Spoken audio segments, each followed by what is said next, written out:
सोच के देखिए, हम सब टैक्स देते हैं। सरकार उस पैसे से सड़कें बनाती है, स्कीमें लाती है, लाखों करोड़ों रुपए खर्च होते हैं। पर कभी ये सोचा है कि इतने बड़े खजाने का हिसाब किताब रखता कौन है? आखिर कोई तो होगा जो ये देखता हो कि हमारा पैसा सही जगह जा भी रहा है या नहीं। ये सवाल जितना सीधा लगता है उतना ही जरूरी है, और इसका जवाब ना सीधे हमारे लोकतंत्र, हमारी डेमोक्रेसी की बुनियाद से जुड़ा हुआ है। तो चलिए आज इसी सिस्टम को थोड़ा आसान भाषा में समझते हैं। देखिए, जब हजारों करोड़ों के बजट की बात हो तो दिमाग में ये ख्याल आना तो बिल्कुल नेचुरल है कि यार कहीं कोई गड़बड़ी तो नहीं हो सकती। क्या इसका चांस है कि पैसा वहां तक पहुंचे ही ना जहां उसे असल में पहुंचना चाहिए?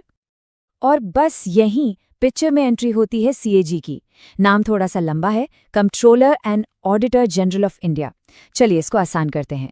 आप इन्हें समझ लीजिए देश का सबसे बड़ा सरकारी मुनीम। बस इनका काम सरकार जो भी एक एक रुपया कमाती है और खर्च करती है उस पर बाज की नजर रखना। तो अब सवाल ये उठता है कि आखिर इस पोस्ट पर बैठता कौन है? और इससे भी जरूरी सवाल ये है कि हम ये कैसे पक्का करते हैं कि ये मुनीम मतलब सीएजी किसी भी सरकार के दबाव में ना आए, कि वो अपना काम बिल्कुल आज़ादी से इंडिपेंडेंटली कर सके। इसका जवाब हमें कहीं और नहीं, सीधे अपने संविधान में मिलता है। आर्टिकल 148 साफ साफ कहता है कि सीएजी को अपॉइंट करेंगे भारत के राष्ट्रपति। और यहाँ एक चीज समझना बहुत जरूरी है, सीएजी कोई मंत्री नहीं होते, मतलब सरकार का हिस्सा नहीं है। वो एक पूरी तरह से इंडिपेंडेंट कॉन्स्टिट्यूशनल ऑफिसर है। और उनकी आज़ादी की असली ताकत वो यहीं से आती है। देखिए, अपॉइंट तो प्रेसिडेंट करते हैं, लेकिन उन्हें पोस्ट से हटाना लगभग नामुमकिन है। उनको हटाने का प्रोसेस उतना ही मुश्किल है जितना कि सुप्रीम कोर्ट के किसी जज को हटाने का। अब आप सोचेंगे ऐसा क्यों? सिंपल है, ताकि कोई भी सरकार उन पर किसी भी तरह का दबाव न डाल सके और वो बिना डरे निडर होकर अपना काम कर पाए। अपना काम शुरू करने से पहले सीएजी प्रेसिडेंट के सामने एक शपथ लेते हैं, और ये सिर्फ एक रस्म नहीं है बल्कि एक बहुत बड़ा वचन है। वचन संविधान के प्रति वफादारी का, वचन पूरी ईमानदारी से देश के अकाउंट्स चेक करने का, और वचन सब कुछ गोपनीय रखने का। चलिए अब थोड़ा डिटेल में चलते हैं और देखते हैं कि इस सरकारी मुनीम के काम आखिर हैं क्या-क्या और उनके पास कौन सी शक्तियां हैं। तो देखिए, संविधान का आर्टिकल 149 ये कहता है कि पार्लियामेंट यानी हमारी संसद कानून बनाकर सीएजी की ड्यूटीज और पावर्स को डिफाइन करेगी। और संसद ने ये किया भी। 1971 में एक कानून बनाया गया जिसका नाम है सीएजीज एक्ट, और उसी में सब कुछ लिखा हुआ है। इस कानून के हिसाब से ना सीएजी का काम बहुत ही बड़ा है। वो सेंटर और सारी स्टेट गवर्नमेंट्स सबके अकाउंट्स चेक करते हैं। सिर्फ इतना ही नहीं, ओएनजीसी, एसबीआई जैसी जो बड़ी बड़ी सरकारी कंपनियां हैं उनका ऑडिट भी वही करते हैं। वो ये भी चेक करते हैं कि सरकारी स्कीमों पर जो खर्चा हो रहा है वो ठीक से हो रहा है या नहीं।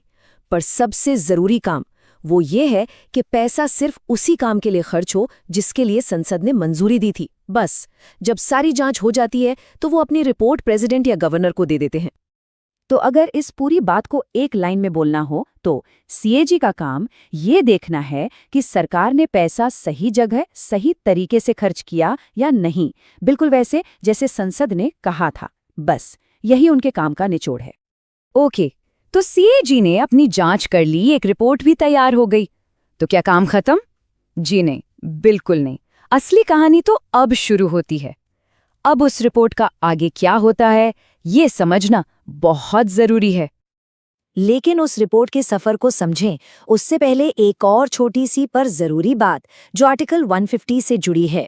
जरा सोचिए, अगर हर सरकारी डिपार्टमेंट अपने अपने तरीके से हिसाब रखेगा तो क्या होगा? पूरा कंफ्यूजन। तो इसी कंफ्यूजन को दूर करने के लिए सीएजी ही प्रेसिडेंट को एडवाइस करते हैं कि सेंटर और स्टेट्स के अकाउंट्स को किस एक कॉमन फॉर्मेट में रखा जाए ताकि जांच करने में आसानी हो। तो अब वापस आते हैं रिपोर्ट के सफर पर।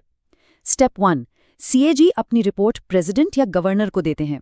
स्टेप 2, वहां से वो रिपोर्ट पार्लियामेंट या असेंबली में सबके सामने रखी जाती है ताकि हर एमपी हर एमएलए उसे देख सके। और फिर आता है स्टेप 3, सबसे पावरफुल स्टेप। पार्लियामेंट की एक कमेटी है पब्लिक अकाउंट्स कमेटी यानी पीएसी। वो इस रिपोर्ट को हर एंगल से चेक करती है और सरकार से सख्त सवाल पूछती है।